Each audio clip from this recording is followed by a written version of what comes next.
All right, here we go. This is the humor morning. What? Yeah, I'll show you. So last week we did the Sinai Codex, which is, that's kept track of in the letter and number system. It's Aleph, which is A in Hebrew, or 1. I'll show you. I'll explain that right now while I'm at it. So here's the deal. When they started cataloging the different manuscripts that were around, they said, we need a good serial way to catalog it. You would think you'd number them. No. What they decided to do is do it letters of the alphabet. So they went capital A, capital B. Capital A was the Alexandrian manuscript. B was the Vaticanus manuscript. C, and then you go on down capital letters. And then they kept discovering these things until they ran out of English capital letters. And so they said, well, let's go to Greek capital letters. So they started using those for a while until they ran out of those. And then they said, well, let's go through the Hebrew alphabet, which is about, when they were cataloging and they're discovering, which is about when Sinaiticus came out. And they said, well, we've run out. So it gets the first letter of the Hebrew alphabet, so Aleph. And then they started going through that until they ran out of Hebrew alphabet. Then someone said, let's say we number them. And so that's where the numbering system came from. And they back annotated this stuff. And so any of the handwritten Greek manuscripts that are in uppercase uncials, which is the oldest ones, they always have a 0 preceding the number. So here it says 01. It doesn't just say 1. So if you're a cataloger and you see 01, you know this is an uppercase uncial Greek manuscript. If it goes to no 0 in front, it's a lowercase Greek, which is much later. So anyway, that's why this confusing system. And we saw that you go online and you can actually see all of Codex Sinaiticus. You can inspect it yourself. You can do all the research you want yourself. By the way, it's a great clip right here because above the manuscript page there, you can see that they have notations. There's notes. So over the years, notes were added to Sinaiticus, which are really interesting. Those are also in this. Okay, so I mentioned today is the fun one. We're going to look at the other New Testament manuscripts, and this is going to get you deeply into the world of different kinds of things called philology. So today, this is the biblical philology and exhaustive treatment. So here we go. You'll have to turn it up just a little bit.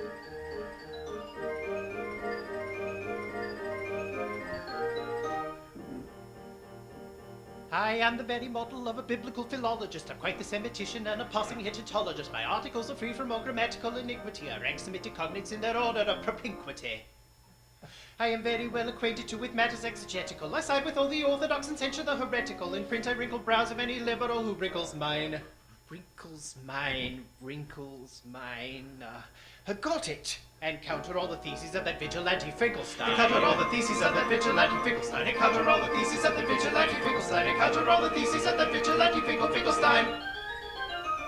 Then I can give a lecture on the logic of Leviticus and tell you every symbol in the apparatus criticus. And short in matters lexical, semantic, and homologous, I am the very model of a biblical philologist. He's short in matters lexical, semantic, and homologous. He is the very model of a biblical philologist. I know my St. Jerome and all his Vulgate prolegomena. I've memorized in order all the known hephaxlegomena. Then I can tell the age of every patriarch in Genesis and tell the doggish fortis from the Shorrox and the Lenesis. I dream in Aramaic and interpreted in Syriac. I posited that Esau was a possible Porphyriac. Then I can posit sight of Pulol, Hidpul, or Hishtafel. Hishtafel. I say, that's a hard one, isn't it? Got it! And topple any argument, it happens that I wish to fail. Topple any argument, it happens that he wish to fail. Topple any argument, it happens that he wish to fail. Topple any argument, it happens that he wish to fail. Then I can date a sample of Arabian calligraphy and tell you what the scribe was wearing based on the epigraphy. And short in matters lexical, semantic, and homologous, I am the very model of a biblical philologist. He's short in matters lexical, semantic, and homologous. He is the very model of a biblical philologist. Then I can write a shopping list in classical Sumerian and tell you whether peoples were nomadic or agrarian. I know the Jewish festivals Purimic and Kippurian. I mumble in Mandaic, I can hum a little Hurrian. Then I can sing the alphabet in hieroglyph Gluvian and catalogue the animals with pre- and post-diluvian. Then I can tell a surplus from a chasuble or maniple. Maniple. Oh dear me, I suppose it's unavoidable, really. And reconstruct the library of ancient Assurbanipal. And reconstruct the library of ancient Assurbanipal. And reconstruct the library of ancient Assurbanipal. And reconstruct the library of ancient Assurbanipal. I wrote my dissertation in a flowery Akkadian. I proved the Philistines were almost certainly Canadian. In short and matters lexical, semantic, and homologous, I am the very model of a biblical philologist. In short and matters lexical, semantic, and homologous, he is the very model of a biblical philologist.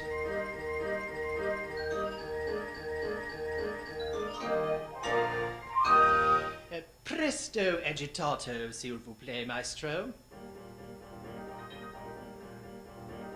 Then I can write a shopping list in classical Sumerian and tell you whether peoples were nomadic or agrarian. I know the Jewish festivals were Rimic and Kippurian. I mumble in Medaic, I can hum a little Urian. Then I can sing the alphabet in hieroglyphic Luvian and catalog the animals pre and post-Luvian. Then I can tell the subs from a Cheshire bull or maniple and reconstruct the library of ancient Assyrian. Reconstruct the library of ancient Assyrian. Reconstruct the library of ancient Assyrian. Reconstruct the library of ancient Assyrian. I wrote my dissertation in a flowery Akkadian and proved the Philistines were almost certainly Canadian. In short and matters lexical, semantic, and homologous, I am the very model of a biblical philologist. In short and matters lexical, semantic, and homologous, he is the very model of a biblical philologist. How do you like that, Finkelstein? Hell yeah. Josh, Tyra, Ruth, thank you. So you could, if you didn't understand half those slides, you're with the rest of us. Which just tells you that we're just basically skimming over the surface of this topical material because this is deep. Philologists, by the way, we talk a lot about Greek. Philo and logos is word, philo is love. So a philologist is someone who loves words. It's someone whose entire career is based on looking at the old words of the Bible, a biblical philologist. So that's what that is. First time I heard that, biblical philologist, isn't that stamps? No, that'd be biblical philatelist. This is a biblical philologist. Okay, so let's take a look. We're going to look more at the other 5th century uncials. Now we looked at Aleph, which is Sinaiticus, and then A, and then B. So we're looking at C and D. So this is sort of an order of discovery and importance when they first started numbering these. But these are also super important, not as much as the ones we recently saw, because, for instance, Sinaiticus is the only one that has the entire New Testament in it, the entire New Testament. Some of them are missing pieces after that. Not much missing, but some. These are also fragmentary, but they're still a big deal because they're in uppercase uncials, which means they're old, and they come from the 400s, which is a really big deal. The others come from about 100 years earlier, 50 to 100 years earlier. So let's look first at Codex Ephraim, which is pretty nice. By the way, let me go back. See that name underneath there? Codex Ephraemi Rescriptus. That's its full name, and that's always referred to as that. What it is, basically, it's a palimpsest, which means that someone has erased the old leather that the Bible was written on, erased it, scraped it off, and then wrote something else on top of it.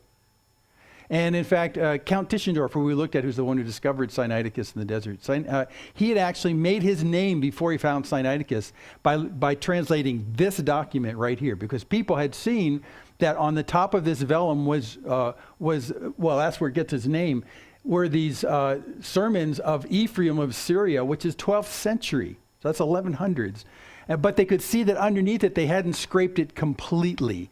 Palimpsest means scraped again. So but they couldn't quite read it. And people knew for a long time it was the Bible, it was the New Testament. It was capital letter uncial. It was old. It was probably, 4th century, 5th century, something like that. So they couldn't quite read it.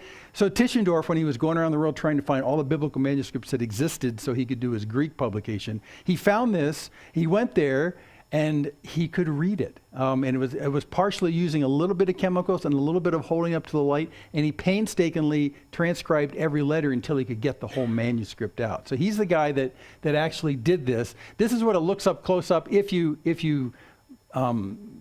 take away the contrast problems. And you can see, there's those capital letter Greeks that indicates that this is old. This is maybe a 4th or 5th century document that got scraped off, and the sermons of Ephraim in the 1100s were put on top of it. This is not the only scraped over thing, because the vellums that these are written on are really valuable. So it's amazing to us to think that someone would actually scrape off old Bible in order to put the sermons of some guy who's a biblical teacher. And there's a little irony here. It's not the first time some sermons have, overshadowed the Bible. So anyway, Still today. Okay, so that's Ephraim. That's pretty interesting stuff. Rescriptus on that name right there means it's been rewritten, right? So it's been written on top of. Okay, Codex Bezae, another really interesting one. By the way, in the D annotation here, D is always Bezae, but there's letters up on top that tell you that there's different parts of the volumes of Bezae. So this is the main part we're talking about. Just to confuse you a little bit more. And I love the name of this, Codex Bezae Cantabrigensis. Cantabrigensis. And why that? Cantabrigensis is the Latin way of saying this place right here, Cambridge University. So it turns out that Bezae was a guy, he was part of the Reformers. He lived around the same time as Calvin and Luther and all those guys. And he had in his possession this particular very interesting manuscript that had both Greek and Latin in it that were handwritten of the New Testament, both Greek and Latin, and written around 450 AD. So that's kind of fascinating, and it's single column on both sides. So he took that, and late in life he donated it to Cambridge University, and so therefore it's called, it's the Codex Bezae Cantabrigensis. Okay, so no one ever uses that term. It's Bezae's manuscripts, basically. And Cambridge did the same thing that the British Library did. They put it online. Cambridge Online actually has a bunch of really cool stuff because Cambridge is where Isaac Newton was, too. So they have a lot of, see right there on the top right?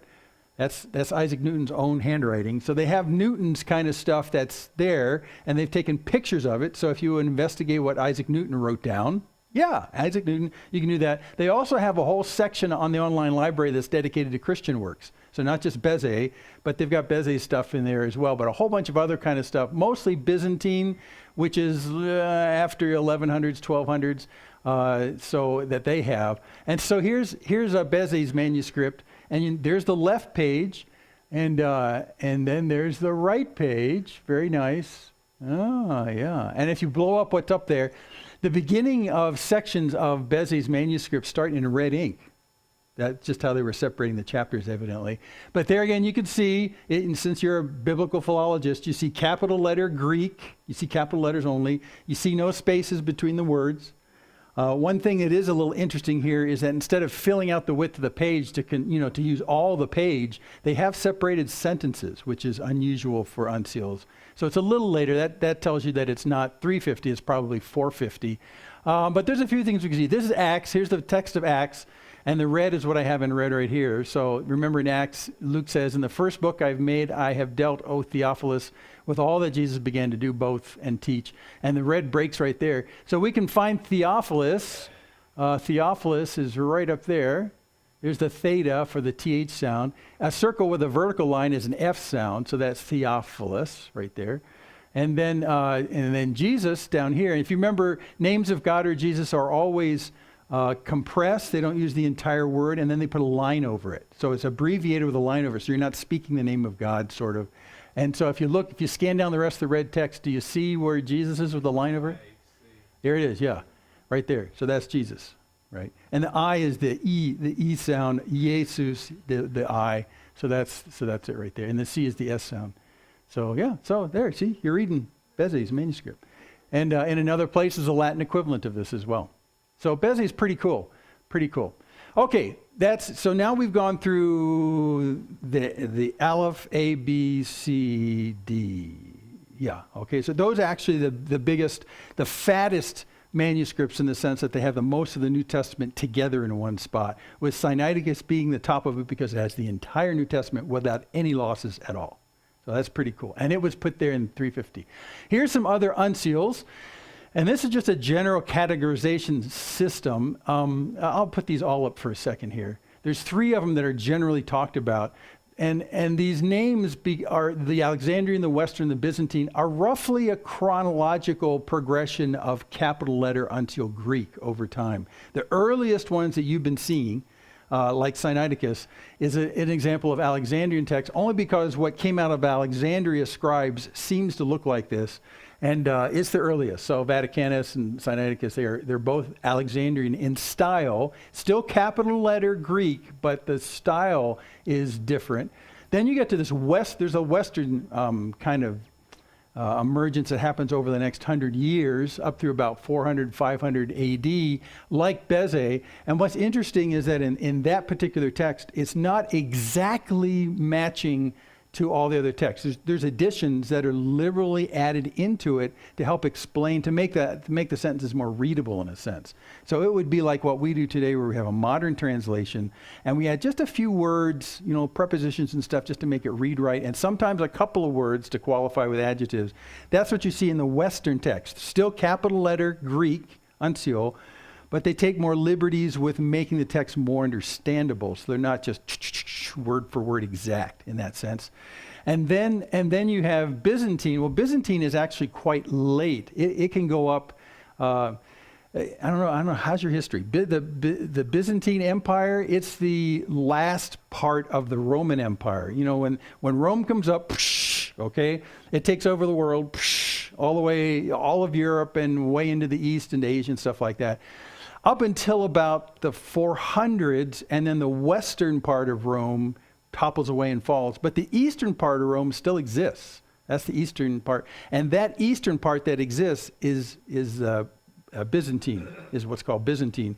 And that goes from about 400 for another 1,000 years. So the East, and they're still writing biblical text in uppercase Greek, the old stuff, in the Byzantine era from like 400 to 1400. So even though other textiles are coming in the 1400s, that's, we're up to Gutenberg. So it's really very late in that sense. But they're still propagating the Bible in uppercase uncial Greek. But they are not as old as the original uppercase. So that's what I'm saying. That's the Byzantine, and it's really sort of late. When you see Byzantine uncial Greek, you're talking about normally anything from about 800 AD through about 1200 AD. They're not as young as or as old as the other ones. So that's Byzantine. Whew, there we go. Okay. Now, this is interesting. If you go online and you type in on the internet the list of the New Testament uncials, Wikipedia has a list, the cataloging of all the New Testament uncials, all the uppercase Greek uncials.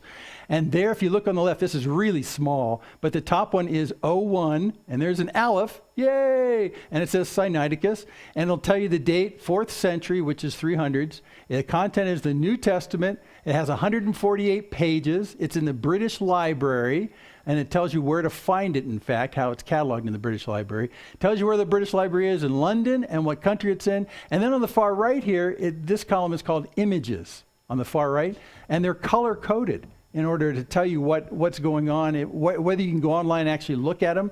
There's 323 of these, so we only have 323 capital letter Greek uncials. And they're all cataloged online. And if you want to, you can click on these and actually go look at them. But the first one here is Sinaiticus, Aleph, and then you got 2a, Alexandrinus, 3b, Vaticanus, 4c, Ephraim Scriptus, which we just looked at. There's 5d, which is Beze, and then it goes on after that. So here's the color coding that they use. Woo! So if you're curious about these and you want to go online and look at it, the color codes on the far right are interpreted by this legend, and it'll tell you how much you can actually see. So the top one, this sort of brownish one, it says, I know you can't read that, it says gold color, I don't know how gold that is, gold color indicates high resolution color images available online. So for instance, we know that's definitely true with Sinaiticus right here, because it does have high resolution images. You can scoot in, you can magnify the images tremendously just to see what's on the page. And then it goes all the way down. 10 resolution, 10 is high resolution, available only locally, they're not online. The light 10, small fraction of manuscript pages with color images, and it goes all the way down until you get to actually, the violet's really interesting. Violet color indicates high resolution ultraviolet images available online. And those are really valuable for the rescriptus, for the scraped pages, because you can see the hidden letters better with the ultraviolet. So anyway, you can go online and be a biblical philologist if you want. I went down to the bottom of this list and wondered, what's number 323 on here? Well, it's way down here, 323, written in the 4th or 5th century. It's the book of John. It's 4 pages, just 4 pages, so you can see how limited these are. And it's at St. Catherine's Monastery. We looked at that before. It's still there, in fact. It's still there. And it's part of a document that's called SYR 30. It's Syriac 30. It's St. Catherine's is in the Sinai. It's in Egypt. There's nothing online for it. But the SYR 30 is the Syriac 30. It's actually a copy. It's a handwritten copy of the Syriac Bible. So in Syrian, basically, Syriac Bible. And the Syriac Bible was written on top of a Greek uncial Bible that pre-existed it. So they'd scraped, again, as another palimpsest, they scraped off the old 4th or 5th century, well, let's just say 4th or 5th century. They scraped off the 4th or 5th century uncials so they could have a clean vellum, and then they wrote, a Syriac version of the Bible on top of that. So, and they found this at St. Catherine's very late. I forget exactly the date on this. I think it's in the 20th century. It was, I think it was like in the last 20 to 30 years. They're just sort of going through the stuff at St. Catherine's, and someone holds up this Syriac vellum and goes, hey, wait a second, there's uncials under here. This vellum might be old, and there might be old words on there. And sure enough, they did the analysis, and they found there's the Gospel of John from the 4th or 5th century underneath the Syriac that was written much later. So, and that's still at St. Catherine's. At this point, St. Catherine's has finally realized they shouldn't let go of their valuable manuscripts. We're not going to be burned like we did on Sinaiticus. They're still kind of bitter about that, actually. So anyway, there it is online, all the New Testament uncials, and where you see blue letters here, you can actually go and click on them. If it's over here in blue on the images, it'll take you right to the pages where the images are online. So very visible, very nothing secret, all out there for you to research if you want yourself. And you can do a lot of armchair researching from your computer now that you couldn't do even 10 years ago. There it is, St. Catherine's. Okay, let's move on. There's another set of texts in Greek called the minuscules. This is the lowercase Greek. Okay, now the lowercase Greek, which looks more like lowercase Greek today, the lowercase Greek was something that came in around the 8th or 9th century, so around 900s. So it's in an evolving of the Greek alphabet. So it's really a font issue. We went from uncials, which are all capital letters with no lowers, to in the 900s in general, you have lowercase Greek. But they still qualify as biblical manuscripts because the two qualifications, it has to be handwritten and it has to be in Greek. Well, now it's handwritten and in a lowercase Greek, which is what minuscule means. Minuscule, not tiny, just lowercase. To be technical, the other uncials should be called majuscules. So if you're in biblical philology, you would say uncials. No, we don't use the word uncials, we use majuscules now. It's got to be a majuscule because major, like major, it's big. You get your majuscules and your minuscules. Uncials. Okay. Anyway, this is an interesting example.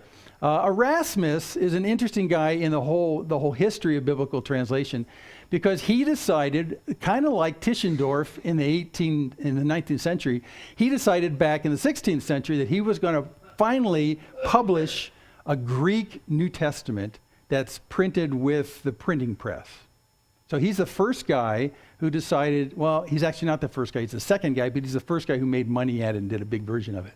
He decided to do a Greek New Testament with the new movable type printing press. And so in 1516, he starts collecting manuscripts to do that. The best he can find in 1516 are these 6 or 7 manuscripts right here.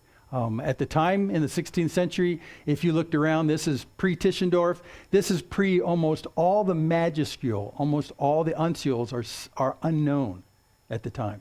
The one that's really well known at the time in the 16th century is Vaticanus, but the Pope is holding on to Vaticanus in the Vatican, and he won't let anyone know it exists.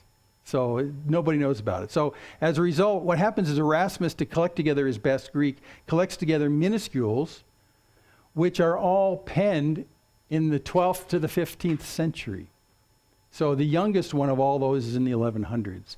But they're really good collections of Greek, like this first one, minuscule number 1. And here we have the numbering system for minuscules. Notice there's no zeros in front of the numbers because they're not uncials anymore. So minuscule 1 has the entire New Testament except for Revelation. There's no Revelation, and it was penned in the 1100s. Then he has majuscule 1 with the extension, the book of Revelation. Excellent, that's about the same time. And then Gospels to corroborate the Gospels from minuscule 1. Then you've got Acts and Epistles. This is the only Acts recording in the minuscules. That's 1100s as well. Then you've got the epistles of Paul, which are also in minuscule 2AP as well as this. But these when I hear this minuscule 4 was written in the 1400s, penned in the 1400s, still in Greek. So technically it should match the Greek of the originals, the penned originals, and then again Paul's epistles, and then the Gospels. So here Erasmus collects together all these 7 documents in minuscules, which means they're late. The oldest of them is from the 1100s, goes all the way from 1100s to 1400s. Still Greek manuscripts, so maybe they have a Greek word-to-word correspondence, and written in lowercase Greek. So he takes those, and he publishes in 1516 the Greek New Testament. The first Greek New Testament he publishes is highly regarded. People go, whoa, this is the first printing press.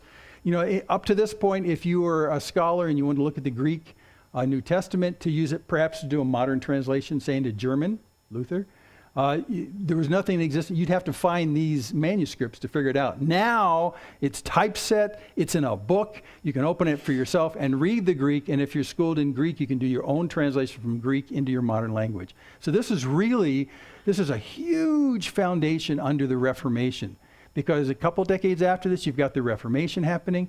And during the Reformation, not only is there sort of a rebellion against the Pope and against stupid parts of doctrine, but there's this push at the time to say we need to have the New Testament and the Old available in normal reading modern language for the peoples. For the peoples to read, it shouldn't just be someone that the ecclesiastical leaders do. This is something we should do. I wish we had a Greek New Testament, and they did. It had been there for several years already. So this really fueled the popular modern language translations that came out of the Reformation. The first edition he did in 1516 had a lot of errors in it. So he did a second edition. It was much, much better. And then the third edition, that's where he struck gold. It really stuck. And the third edition is the one that was used by everybody during the Reformation to do their own modern language translations. In fact, Luther's German New Testament he did in 1522 came from this Greek New Testament. And then 100 years later, the King James in 1611 comes from the same Greek manuscripts. They're not manuscripts, now they're typesets, so they're books of stuff. So this is a really big deal. But I want you to understand that these translations, which relied on this really good Greek compilation here, came from only these 7 manuscripts that were penned the earliest in the 1100s. And that has sort of fueled the debate between modern translations and not modern translations because of the disagreement about the text. Because, this is 1500s. When did Sinaiticus come to light? 1800s. So for those 300 years or so, these translations ruled because there really was not much better, because there weren't many other manuscripts. Then, and when you get to the 1700s and 1800s, the uncials start being discovered, and they're much older than 1100s. They're back to 300s and 400s. But it started a debate, which still goes on today, about, well, maybe which documents are true, because if there's differences between Erasmus's collection and the ones we find, say, that are 300s and 400s, if they're different, how do we rectify those? And that has been a cause of debate ever since. And so that's what fuels it. What's your fundamental group of texts that you use for your translation? These are good texts, but they are slightly different from the ones you find that are many, many years younger. So anyway, so that's what that's all about. And those are all from minuscules. Okay, there's other parts of Greek manuscripts, so Greek handwritten ones. There's ones, they're generally called lectionaries, where someone, they had church services in the early couple centuries of the church, and so they wanted to do readings out of the Bible. The Bibles that they had were too precious to use in the readings, so they just hand copied them onto other pieces of manuscripts. They weren't always vellum, sometimes they were papyrus, but they would copy them, and then they'd say, okay, now when you read in church on Sunday morning, read off of this. Those are the lectionaries. And they're actually word-for-word copies from the texts of the New and Old Testament they had. Well, we have a lot of those lectionaries, a lot of those. So with that, you can not only show some validation to the actual Greek text, But because those are easily dated, you can also tell when those texts were in general circulation, which is interesting. There's a fella, an English scholar, he's dead now, but he had claimed that if he took the entire collection of lectionaries, just the lectionaries that exist right now in people's hands, and pinpointed what parts of the New Testament they came from, that he could reconstruct the entire New Testament with the exception of 11 verses. So for him, the lectionaries cover the entire New Testament except 11 verses. Now you'd have to put them together to figure out how they go. But and the lectionaries date as early as the 300s, 200s and 300s, some of them.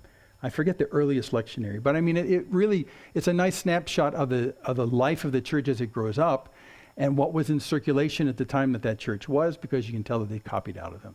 Also, a lot of the church fathers in the hundreds and the 200s, you'd recognize these guys' names. They also mention passages of scripture in their writing. So for that reason, we know that by 100 AD, certain parts of the New Testament were in strong circulation. Thanks, I couldn't think of the word. Yeah, they were in strong circulation by 100. And the ones that were in strong circulation by 100, because they got quoted by the church fathers, are Paul's letters, which makes sense because Paul's letters were the first things penned in the New Testament. His earliest ones are in the 50s, okay? So Paul's letters and the 4 Gospels, and some of them have Acts, but the 4 Gospels. So you get the 4 Gospels, which are actually put together and in circulation in 100, and Paul's letters put together and in circulation by 100. So, and how do you prove that? Lectionaries and notes by the church fathers. And then also there's papyri, and we haven't talked about papyri. Up to this point, everything we've seen has been on animal skins, on vellums, but there's a ton of the New Testament that's on papyri that's relatively early, and they were the ones that were in early circulation, almost for sure papyri. It didn't get formal in terms of putting it on animal skins until about the 300s. So everything that's New Testament that was put down, that was written, was on papyrus, and before the 300s. So a lot of those are there. The problem with papyrus is that it falls apart easily and it's gone. It's like tissue paper in the old sense. And so the vellums lasted pretty well. Papyri not so much so. But there's a whole bunch of papyri. In fact, the oldest New Testament uncials that we have are written on papyrus, but they're also very fragmentary because they just kind of wither away. They're not even whole books of the Bible. They're just maybe a dozen verses. You get that. But they're very young. So the oldest manuscript we have in handwritten Greek of the New Testament dates on papyrus to 125 AD. So we have a piece of the New Testament in 125. That's in the Rylands collection in England. So anyway, we'll look more at those there. In chapter 11, he spends a lot of time talking about those. So is that it? Yeah, that's it. So we're done on that. So any questions on that?